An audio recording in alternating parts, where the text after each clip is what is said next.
नमस्कार मित्र हो. माझ्या कलम 19 या यूट्यूब चॅनलमध्ये आपल्या सगळ्यांचं स्वागत आहे. आजचा जो आपल्याशी संवाद करायचा जो विषय आहे, तो फार महत्त्वाचा विषय आहे. पालकांना पालक राहायला आवडण्यापेक्षा ते मालक होण्याचा प्रयत्न अधिक करतात आणि त्याच्यामुळं मुलं पाल्य आणि पालक यांच्यामधली भावनिक दरी, मानसिक दरी आणि नात्यांची दरी ही रुंदावत जाते. असे अनेक अनुभव माझ्यासारखे आपल्यालाही येत असते. मग याचे परिणाम पुढे काय होतात? मुलं पालकांपासून दूर व्हायला लागतात आणि दूर होत असताना ते स्वतःला एकटेपणा अनुभवायला लागतात आणि आयुष्याचा कोणताही अनुभव नसताना जर हे एकटेपण येत गेलं, तर मात्र त्याचा परिणाम त्यांच्या भावनिक विकासावर मोठ्या प्रमाणात होतो. त्यांच्या मानसिक विकासावर मोठ्या प्रमाणात होतो आणि त्याच्यामुळं ही मुलं एककल्ली जिद्दी बनतात. आणि पुढे ही वेगवेगळ्या मार्गानं जातात. बेस पक्का न झाल्यामुळं ही पोरं वाम मार्गानं, वाईट मार्गानं, वाम मी म्हणणार नाही, वाईट मार्गानं जातात आणि वाईट मार्गानं गेल्यामुळं पुढच्या काळात मात्र मग त्याचा सर्वस्वी त्याची जबाबदारी पालकांवर येऊन पडते. पालकांच्या हातून वेळ निघून गेल्यामुळं पश्चातापाची वेळच त्यांच्याकडे असते आणि अशा वेळी त्यांचं जे कौटुंबिक सुख असतं किंवा त्यांचं एकंदरीत कुटुंबाची जी मनःशांती असते ती भंग पावते. अशी अनेक कुटुंबे तुमच्या आमच्या बाजूला असतात. याला कारण काय आहे? याला सगळ्यात मोठं कारण लोक संस्कार संस्कार म्हणत असतील. पण मला असं वाटतं त्याच्यापेक्षाही फार मोठं कारण हे पालक आणि पाल्य यांच्यामधल्या मानसशास्त्रीय समजुतीचं आहे. आपल्या कुटुंबातल्या ज्या काही प्रथा परंपरा असतात, रूढी असतात, त्याचा मोठा पगडा आपल्यावर असते. म्हणजे जुन्या काळातील बरेच आपण असं ऐकत असतो, की आमचा बाप जेव्हा आमच्यावर डोळे काढत होता, तेव्हा आम्ही लपून जायचो, असा दरारा आमच्या बापाचा होता. मला असं वाटतं, की काळानुसार ह्या सगळ्या गोष्टी बदलत असतात आणि हा जो बदल आहे, हा जर पालकांनी समजून घेतला नाही, तर त्याचे परिणाम पालकांबरोबरच पाल्यांनाही मोठ्या प्रमाणात भोगावे लागतात.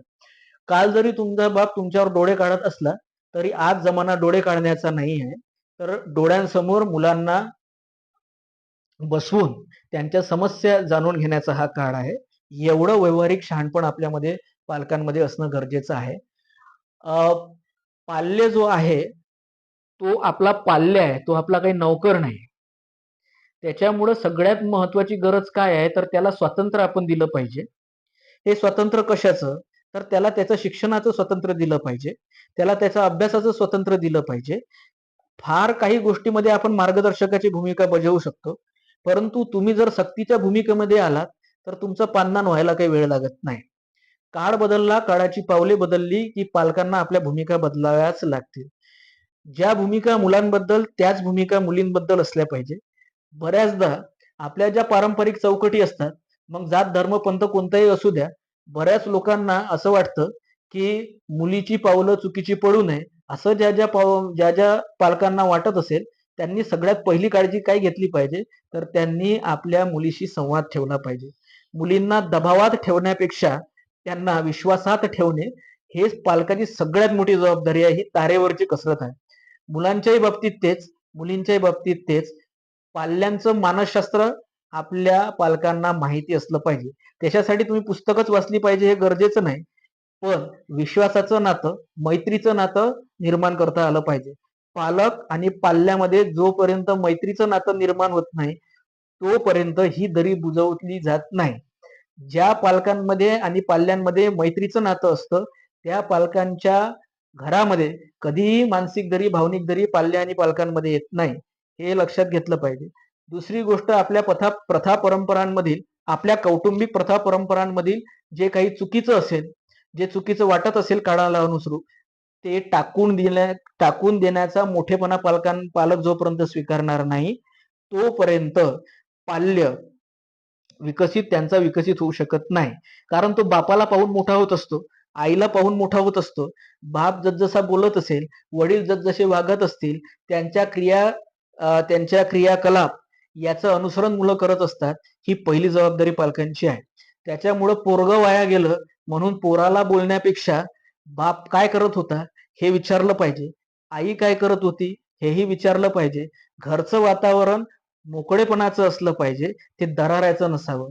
दराऱ्याचं वातावरण असेल तर मुलं संकुचित मनोवृत्तीची होतात. ते कधीही त्यांच्या बुद्धीचा आणि भावनिकतेचा विकास करू शकत नाही. मुलांना स्वातंत्र्य दिलं पाहिजे, विश्वासात घेतलं पाहिजे. मी तर हे म्हणतो, की त्यांच्या मित्रांबद्दल मुलींना त्यांच्या शाळेतील मित्रांबद्दल, मैत्रिणीबद्दल बापाने विचारलं पाहिजे. त्यांच्या मित्र-मैत्रिणीशी बाप बोलला पाहिजे, आई बोलली पाहिजे. मुलाला त्यांच्या मैत्रिणीविषयी बोलता आलं पाहिजे. खुलेपणानं बोलता आलं पाहिजे, एवढं स्वातंत्र्य दिलं पाहिजे. म्हणजे मग तुमची मुलगी, तुमचा मुलगा त्याच्या आयुष्यातली जी काही गुप्त गोष्टी असतील, ते वडिलांना सांगायची तयारी ते ठेवतील. तेवढा विश्वास आई-बापांनी निर्माण केला पाहिजे. स्वातंत्र्य देत असताना बंधनं टाकल्यापेक्षा त्यांच्या समजुता वेळोवेळी काढल्या पाहिजे. समजून सांगितलं पाहिजे. हिंसेचा वापर एकदमच मर्यादित प्रमाणामध्ये आपण करू शकतो. परंतु तो टाळता आला तर विशेष चांगलं. आणि दुसरी गोष्ट अशी, की मुलांना चांगलं वळण लावण्याच्या आधी बापाला आणि आईला सुद्धा चांगलं वळण असलं पाहिजे. मुलं आई-वडिलांकडे पाहून शिकत असतात. मुलांनी कुठं बसावं, कोणत्या मित्रांमध्ये बसावं, त्याचे मित्र कसे असावे, हे निवडण्याचा अधिकार त्याला जरूर द्यावा. परंतु आपण त्याच्यावर लक्ष ठेवून असलं पाहिजे. चुकीबद्दल त्याला समजून सांगितलं पाहिजे. मारण्याचा प्रयत्न करू नये. मार देण्याचा प्रयत्न करू नये. बरेच लोकं म्हणतात, "छडी लागे छमछम विद्या येई घमघम." तो काळ आज नाही.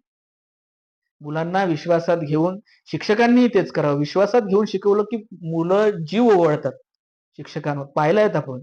एखादा चांगला शिक्षक जेव्हा बदली होऊन दुसऱ्या दुसऱ्या ठिकाणी जातो, त्याचा निरोप समारंभामध्ये ढसाढसा रडणारी पोरं. काय सांगतात हे चित्र? हे चित्र सांगतात विश्वासाने जग जिंकता येतं प्रेमाने. हे प्रेम वाटलं पाहिजे. मुलं त्याचीच भुकेली असतात. जगातली सगळी जनता त्याचीच भुकेली आहे प्रेमाची, विश्वासाची. जगात लोकांना काही नको आहे. लोकांना प्रेम, आदर हवाय, विश्वास हवाय. तेच तुमच्या मुलांना हवाय. एवढं साधं गणित आपल्याला कळलं पाहिजे. पालकांनी मालक होण्याचा प्रयत्न कधीही करू नये. त्यांनी एक प्रेमळ प्रेमळ पिता, प्रेमळ मार्गदर्शक, विश्वास ठेवणारा मित्र म्हणून त्याची आजची भूमिका आहे, असं माझं वैयक्तिक मत आहे. धन्यवाद.